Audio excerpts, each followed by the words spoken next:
Lo cantás. Herzlichen Glückwunsch zum Geburtstag.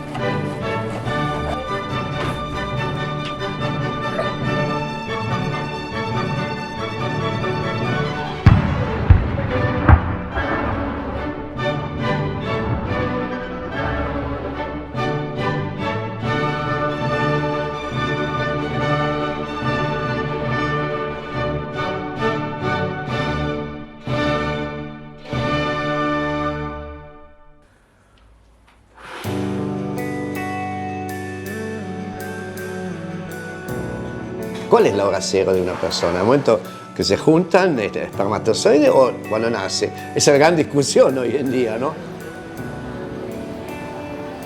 Soy Erwin Baumgartner, bien alemán, y bueno, nací en Alemania, en Berlín, la capital, prácticamente diría en medio de la guerra, no, al principio de la guerra mundial, de la segunda, 1940, en diciembre, y que en realidad ahí la guerra no había llegado a Alemania todavía. Ahí Alemania estaba atacando a Polonia, a otros países.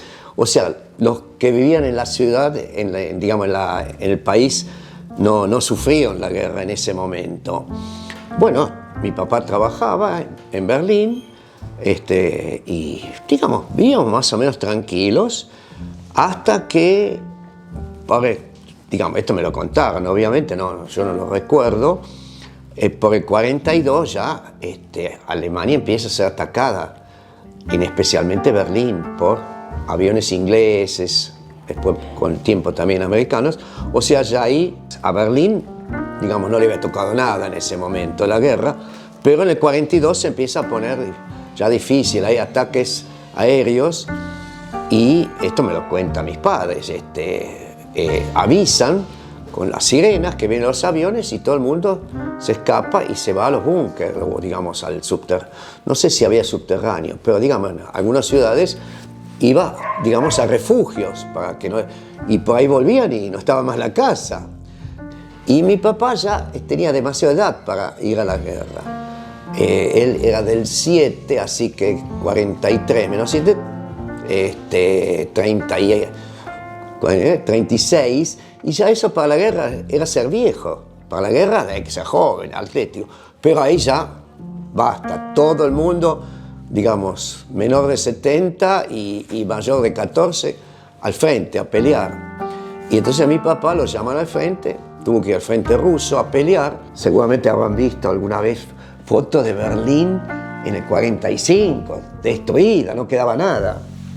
De hecho, ahí puedo contar que hace 4 años fuimos con Celia a Berlín, digamos, y tratamos de, mi mamá, digamos, yo sabía la dirección donde estaba la casa, fuimos, nos equivocamos, caminamos un montonazo, pero al final encontramos el lugar. Era una casa nueva, o sea, la vieja estaba destruida, bueno, pero para haber visitado la casa donde yo había vivido los primeros 3 años. En un bombardeo nos quedamos sin departamento. Vivíamos en una casa de departamento, alquilado el departamento, y fue destruido. Entonces quedó mi mamá, digamos, se salvó, no es que tuvo problemas, pero fue a vivir con algún pariente, otro en otra ciudad. ¿Y qué hacer conmigo? Digamos, yo era chiquitito y querían, digamos, de alguna forma que yo me salve de lo que se venía. Y yo soy medio suizo, mi mamá era suiza, tengo muchos parientes en Suiza, y entonces me mandaron a mí a Suiza con mis abuelos paternos, y fui a vivir a Suiza, un pueblito chiquitito, y ahí estuve hasta del 43 hasta el 49. Y bueno, digamos, ahí empecé la escuela, como cualquier chico, y sin ver a mis padres por mucho tiempo. Digamos, mi mamá, ella no podía ir a Suiza porque está casada con un soldado alemán. Mi papá estaba en el frente peleando, entonces ellos tenían que estar en Alemania. Y cuando termina la guerra, mi papá entra en un campo de concentración, lo llevan, como todos los soldados. No es que él había cometido alguna atrocidad, pero lo investigaron. Y estuvo 1 año y medio ahí encerrado en, digamos, no puedo decir, el lugar se llama Dachau, que ahora es muy famosa, ese lugar, porque había sido un campo de concentración donde los alemanes tenían a judíos básicamente, ¿no? Es un lugar terrible. Baumgartner Karl, mi papá, que está en el campamento Dachau, Germany. Y todo dice cómo hay que escribir las cosas, bien, está todo reglamentado.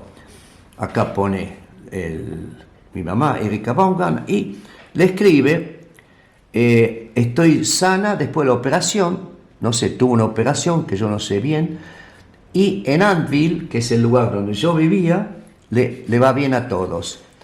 Se ve que esto lo mandó para el cumpleaños, porque te mando muchos saludos por tu cumpleaños. Y saludos de todos, de mí y de Fenes. A mí me llaman Fenes, digamos, como viste, el nenito, algo así viene a ser, ¿no? De chiquitito me Él estuvo en el Fenes. frente ruso.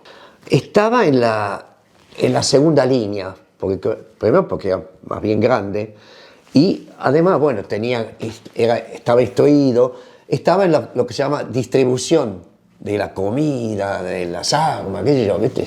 Eso necesita una organización terrible.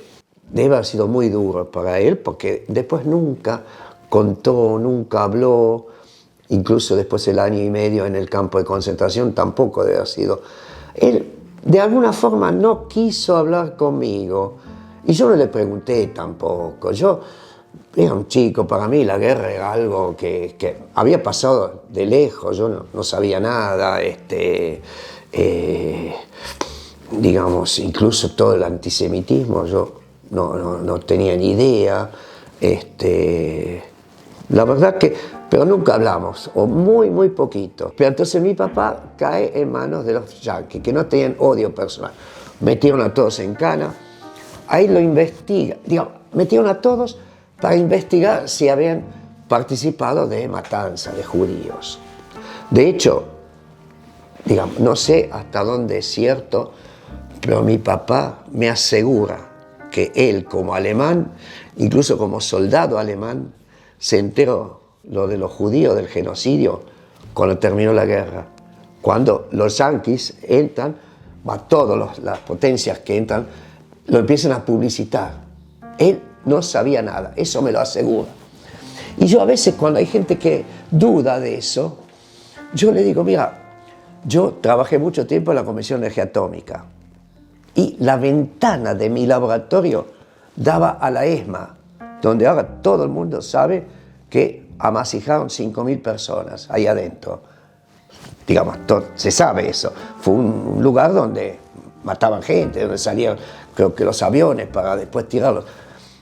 Y yo, estando cuadra por mí, nunca vi nada. O sea, si me habían preguntado, yo sabía por testimonios, digamos, de gente que ahí pasaban cosas raras, pero nunca vi nada. O sea, yo había dicho, no pasaba nada. Y así le pasó, yo pienso, a la mayoría del pueblo alemán. O si le decían algo, no lo podían creer.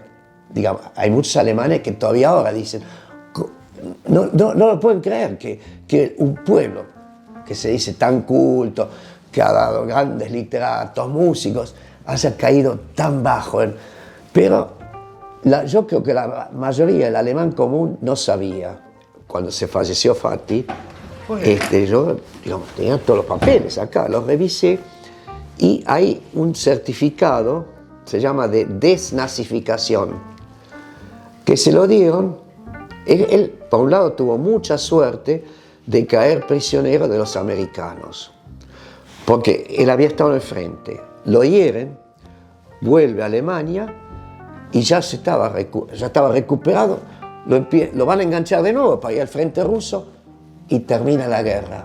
Pero a él, el final de la guerra lo agarra en Alemania, y los que estaban en Alemania caen como prisioneros, todos los soldados, sin distinción, de los americanos. Entonces, los americanos eran los únicos que no tenían odio personal a los alemanes, porque ningún alemán mató a un yanqui en Yanquilandia. Un montón de alemanes mataron rusos, ingleses, franceses. O sea, los franceses, los ingleses y especialmente los rusos tenían una bronca bárbara. Y ahí los prisioneros la pasaron muy mal, digamos. Yo tuve 5 años cuando terminó. Además estaba en Suiza, yo no tuve nada que ver. Pero tenía eso, que me miraban. Ahora cambió totalmente. Ahora, alemán, qué boludo, ¿por qué no te fuiste a Alemania de nuevo? Más o menos eso es lo que dicen ahora. Erwin Baumgartner. Erwin Baumgartner. ¿Lo digo bien? Bien dicho. Bien dicho. Doctor en ciencias químicas, nació en Berlín, en Alemania, se naturalizó argentino, trabajó en la Comisión Nacional de Energía Atómica, fue investigador en la Universidad de Notre Dame, de Estados Unidos. ¿Está bien? Sí, sí, sí. Ich bin ein Oíme, Berliner, como dijo Kennedy. Ich bin ein Berliner. Ich bin ein Berliner. Sehr gut gesagt. Yo no los voy a exculpar. De hecho, a mí muchas veces me han mirado y yo tuve que explicar, mira, yo cuando pasó eso yo tenía 5 años, así que no. Pero muchas veces, ya siendo más grande, sentí algo de culpabilidad colectiva, pensando en eso, de que como un pueblo tan culto, qué sé yo, puede haber caído en hacer esas cosas. Y no lo podía creer. Y me sentía culpable por ser parte de ese pueblo, ¿no? Aunque yo no tuve nada que ver. Pero mi papá, de hecho, no tuvo nada que ver. Eso lo dice el certificado de denazificación, que en realidad lo que sí, mi papá se afilió al partido. Se afilió al partido y yo ahí, si me preguntan, le digo, acuérdense la época de Perón, la más dura, 53, 54. Para conseguir un trabajo, o eras partidario, que estabas convencido, cosa que creo que mi papá estaba convencido, por lo menos antes de la Guerra Mundial, de que Hitler había hecho grandes cosas para Alemania. Digamos, salió de la depresión,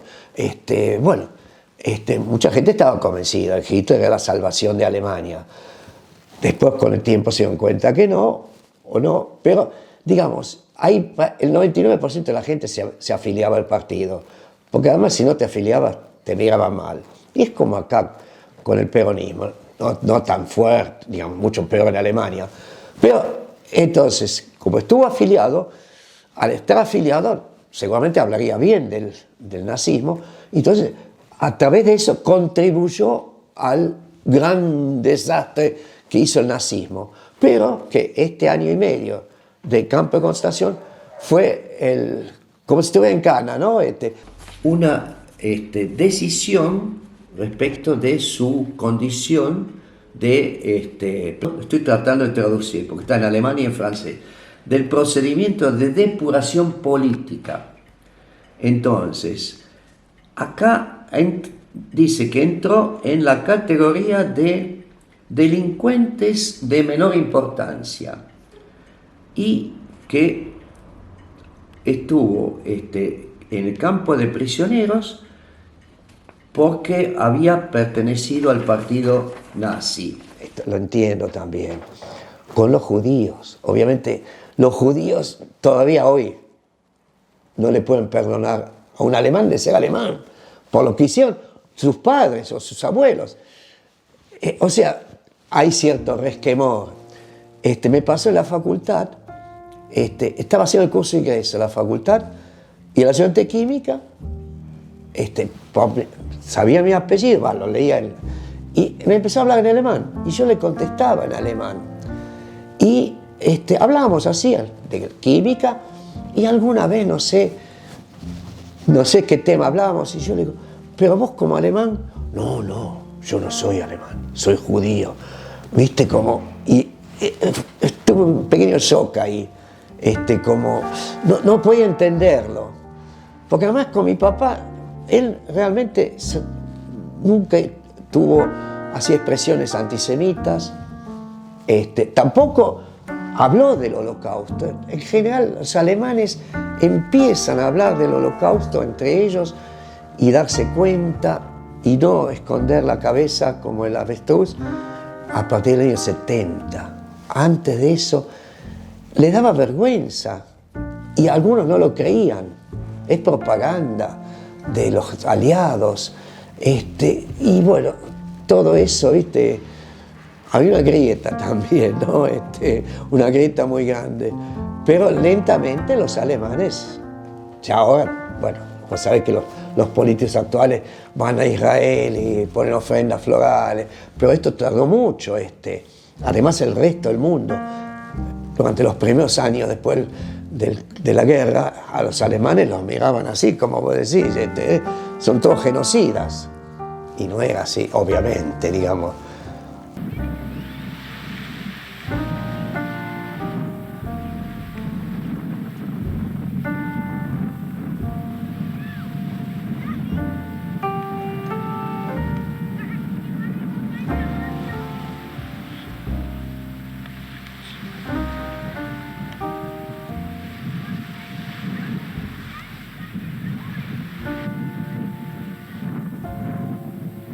Y recién lo largaron al año y medio y no conseguía trabajo, no había lugar para vivir, creo que subalquilaron un departamento, una pieza, él no conseguía, como ya dije, no conseguía trabajo y bueno, prefirieron que yo me quede con mi abuela y mi abuelo, ¿no?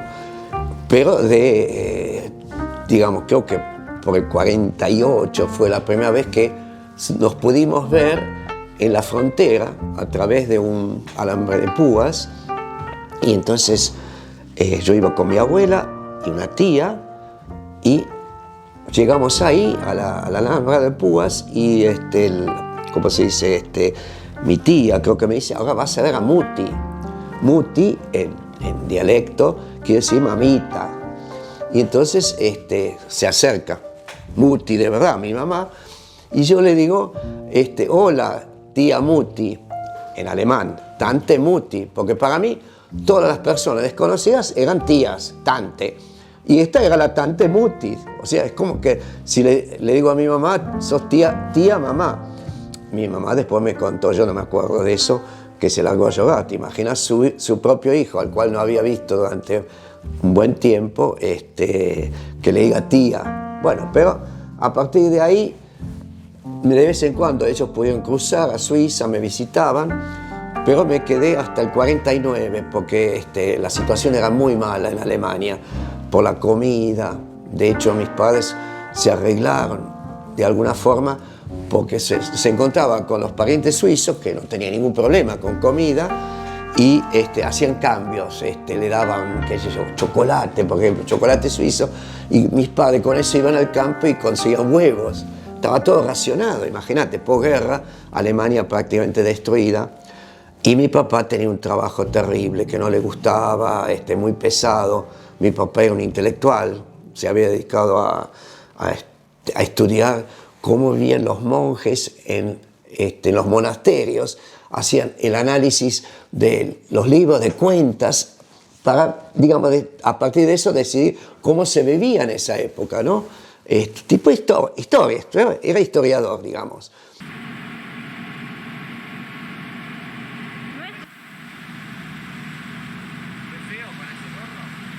No, está precioso.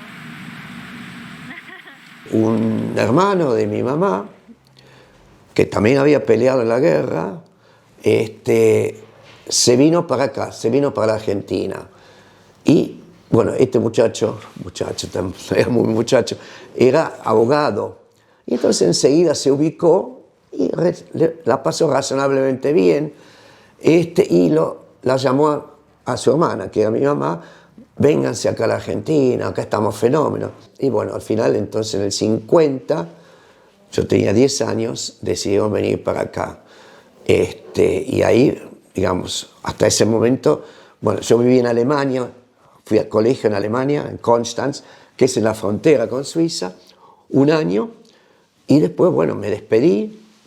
En los últimos días fui a ver a mi abuela y, de hecho, fue la última vez que vi a mi abuela, porque después, ella ya bastante viejita, creo que a los 5 años de estar yo acá, y por supuesto no poder volver, era muy difícil viajar en ese momento. O sea, ya mis padres pensaron que se iban y no iban a volver. De hecho, ellos volvieron 30 años después, recién. Pero yo, digamos, siempre recibía cartas de mi abuela y ella lloraba, porque yo en realidad era su hijo, porque ella me había criado. Y mis padres me obligaban a contestarle preguntas, digamos, responderle las cartas. Y bueno, el viaje en barco fue digamos, yo, como ya dije, mis padres no tenían un peso, nada. Fue creo que a través de la Cruz Roja, lo llevaron, digamos, gente que le costaba conseguir trabajo en Europa, lo llevaban en barcos que habían sido para transportar tropas en la Segunda Guerra Mundial. Era un barco americano que después pasó a ser parte de la flota de la Argentina. Pero para este tipo de viajes, que no eran de placer, sino de transporte, eran en barcos enormes, totalmente separados hombres de mujeres. Había un salón enorme para dormir, para mujeres, otro para hombres, un salón comedor enorme. Y bueno, y un viaje bastante largo, mal no recuerdo, alrededor de 3 semanas. El barco salió de Hamburgo y la primera parada es en el Golfo de Vizcaya, cerca de Bilbao, y en ese golfo es terrible, siempre hay vientos, digamos, muy fuerte el mar. Y bueno, yo la verdad, ahí sí me acuerdo, me descompuse muchísimo. Creo que estuve 3 días, ahí no 3 días, eso fue la siguiente. Ahí habré estado 2 días o 1 día y medio en la cabina, digamos, no en la cabina, en el salón donde estaba todo el mundo, acostados, sin comer, vomitando cada 2 por 3. Bueno, y una cosa que me impresionó, y eso sí me acuerdo, España en ese momento era muy pobre. Estamos hablando del año 51, no hacía mucho más, ya hacía bastante que había terminado la guerra civil, pero todavía era un país muy, muy pobre. De hecho, nosotros en el barco, que éramos todos pobres, veíamos que alrededor del barco se juntaban pibes en botecitos y nos pedían el pan duro que nos había sobrado a nosotros. O sea que nosotros no los comíamos porque eran muy duros, ellos los pedían, o sea, había hambre todavía. Ahora, fíjate que ahora nosotros admiramos cómo está España. En ese momento ellos estaban muy mal. Y después, la segunda anécdota es en Río de Janeiro, que bajamos y en Europa una banana era una exquisitez. Yo creo que nunca en mi vida había comido una banana. Claro, porque las bananas, una vez que empiezan a madurar, duran 2 o 3 días. Y en ese momento no había transporte en avión. Habría, pero salía muy caro, entonces era una exquisitez, ¿no? La gente común no compraba bananas. Y bueno, en Brasil sí hay bananas. Entonces mi papá, bajamos y compró un cacho, qué sé yo, con 30 bananas. Y los próximos días, entre Río de Janeiro y Buenos Aires, nos la pasamos comiendo bananas, especialmente yo, que me encantaban. Y bueno, esa misma anécdota termina en Buenos Aires, que ahí nos esperaba mi tío, el que nos había llamado, en el puerto, y que traía para darnos a nosotros un cacho de bananas. A mí me dio asco, no podía ver una banana por varios meses. Bueno, pero esas son anécdotas. Y ahí también, cuando pasa frente a Brasil, ahí el Golfo de Santa Catalina, se llama una tormenta terrible, otra vez varios días, digamos, sin levantarme, los 3 en realidad. Un día, no sé, andaba lo más bien y se metió en una zona de tormenta, empezó una tormenta, y estábamos en la mesa larga, y de golpe el barco hace así, se inclina y todos los platos, ¡fum!, para un extremo, ¿no? Y sobre el plato que lo tenía delante mío, se fue para la punta. Eso me acuerdo muy bien, porque hace poquito, 2 o 3 años, fuimos en barco con Celia a un avistaje a la Antártida, y tenés que cruzar un mar muy bravo. Entonces Lo que pasa es una diferencia en el barco inmensa. El crucero era inmenso, en cambio el otro era grande también, pero nada que ver. Entonces el crucero había olas de 6, 10 metros afuera, el crucero apenas se inclinaba un poquito. Y lo único recuerdo que tengo, en algún momento los platos en la mesa empezaron a correr para un lado y se frenaron, digamos. O sea, muy poca inclinación, ¿no? Y bueno, entonces ahí ya empezó mi vida en la Argentina. La primera casa donde fuimos a vivir fue a Hurlingham. Y entonces llegamos en enero y en marzo al colegio. Entonces mis padres me llevaron ahí al colegio. Y bueno, ¿y qué hacemos con este chico? Entonces, por matemáticas, lo que yo sabía, lo que había aprendido en Alemania, tenía que haber entrado en cuarto. Por idioma, a -3. Digamos, yo nunca había estudiado nada. Ya más o menos, enseguida empecé a jugar con los alumnos, con los chicos vecinos y, digamos, a esa edad el idioma entra fácil. Y bueno, más o menos me tomaron para el 3er grado. Y enseguida empecé a andar bien. De hecho, al poco tiempo era uno de los que menos falta de ortografía tenía. La maestra decía, pero chicos, ¿cómo es posible que este alemancito recién llegado no tenga falta de ortografía? Ustedes te escriben todo mal. Bueno, yo tengo mi propia explicación de eso, porque yo el idioma lo aprendí leyendo palabra por palabra, despacito, despacito. Entonces, cuando yo veo el verbo haber, digamos, sé que se escribe con una H delante. Y si lo veo escrito sin la H, se me prende una luz roja. Entonces, digamos, no es que no cometo falta de ortografía, pero prácticamente cometo muy pocas. Porque en ese momento el idioma lo aprendí despacito. Por eso yo era mejor que los argentinos, no porque sea más inteligente. Bueno, yo nunca me pude adaptar a la R. Digamos, la puedo decir si hago un esfuerzo, pero cuando sé que hay algún tipo que por ahí me puede cargar con eso, ¿viste? O sea, cargar es otra palabra que... Entonces, o sea, antes lo sufría, ahora me río. En una época, yo pienso que se notaba más, lo tenía mucho más fuerte y además me daba vergüenza. Me daba vergüenza hablar con la gente. Y cuando me ponía nervioso, peor. Y cuando tenía que hablar en público, terrible. Ahí tengo una anécdota del colegio secundario. En el colegio secundario, que leíamos un libro. Un libro que se llama Desierto de Piedra. Cada día un alumno leía una parte. Y resulta, lo más gracioso, que ahí en el campo había unos,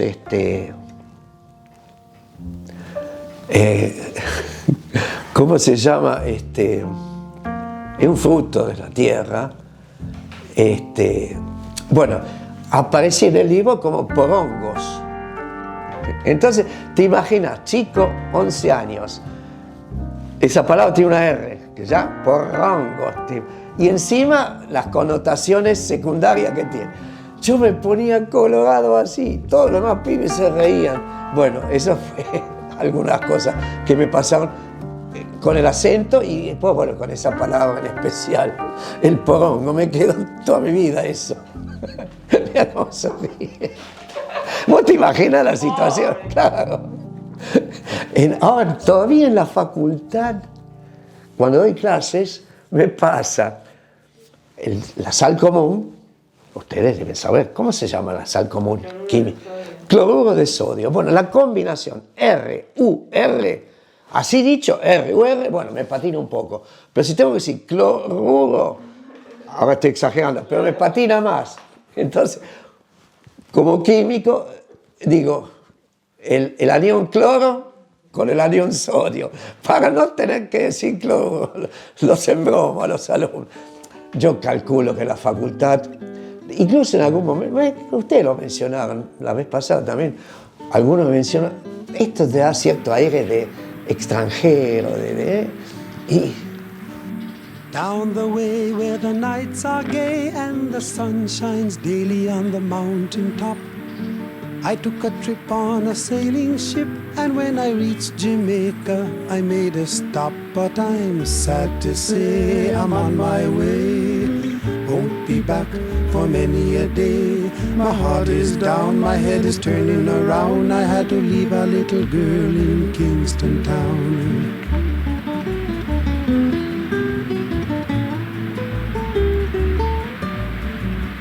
Bueno, entonces un tiempo en Hurlingham y finalmente al poco tiempo mis padres se mudaron a Castelar y ya ahí me quedé hasta que me casé.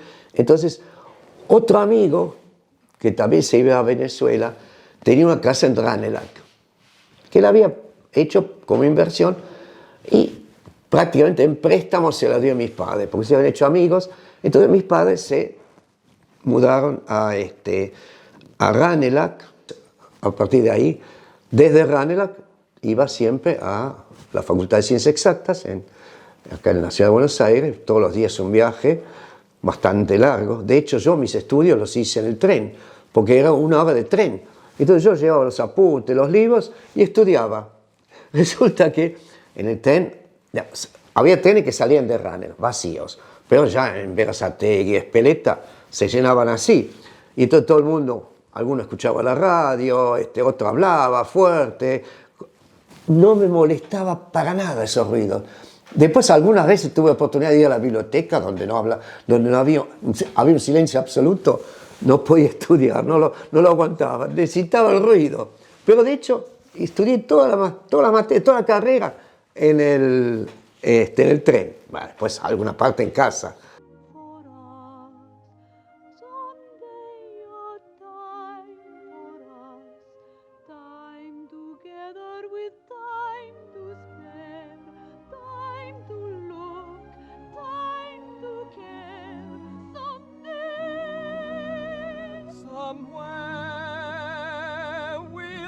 A new way of living.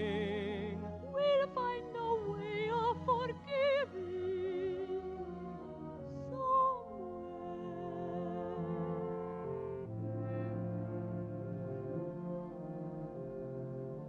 There's a place for us, a time and place for us.